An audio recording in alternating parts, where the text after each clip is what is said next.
大家又回来我的频道。今天想要给大家分享一道10分钟就可以上桌的家常菜，就是这非常好吃又非常下饭的猪血烧豆腐。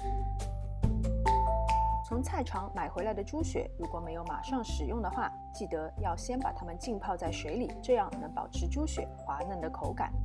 350克的猪血和350克的豆腐分别切成大小差不多的块状。2根小葱，葱白切断，葱绿切成葱花，放在一边备用。再准备一些蒜蓉，喜欢吃辣的还可以再准备一些小米辣。煮滚1锅水，然后加入1小勺的盐，放入猪血和豆腐，汆烫1分钟。猪血在煮之前一定要焯水，这样既可以去除腥味，也可以让猪血更加干净。汆烫好的猪血和豆腐捞出沥干水分，放在一边备用。锅里烧热适量的食用油，油热以后加入1大勺的豆瓣酱，还有葱白、蒜末和小米辣，一同爆香。接着就倒入焯过水的猪血和豆腐，小心的翻炒几下，炒的时候动作要轻柔一些，以免把豆腐和猪血都给弄碎了。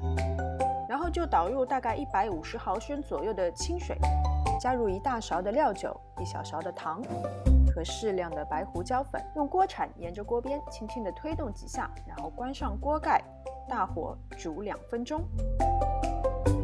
2分钟以后打开锅盖，先试一下味道，我觉得不够咸，所以又再加了大概0.5克的盐。味道合适了，就倒入提前准备好的淀粉水。淀粉水在使用之前要再次拌匀，以免淀粉沉底。接着再撒上葱花，然后翻炒均匀。当酱汁变得粘稠以后，简单快手又好吃的猪血烧豆腐就可以上桌了。大家可能不知道，其实猪血对我们的人体是非常有益的，俗称为我们人体的清道夫，它可以清洁我们的肠道，并且猪血的蛋白质甚至是鸡蛋的好几倍，所以偶尔买一些猪血来吃，对我们的健康是非常有益的。好了，今天的视频就到这边，非常感谢大家的观看。喜欢我的视频，请记得点赞、分享和关注我的频道。我们下次再见。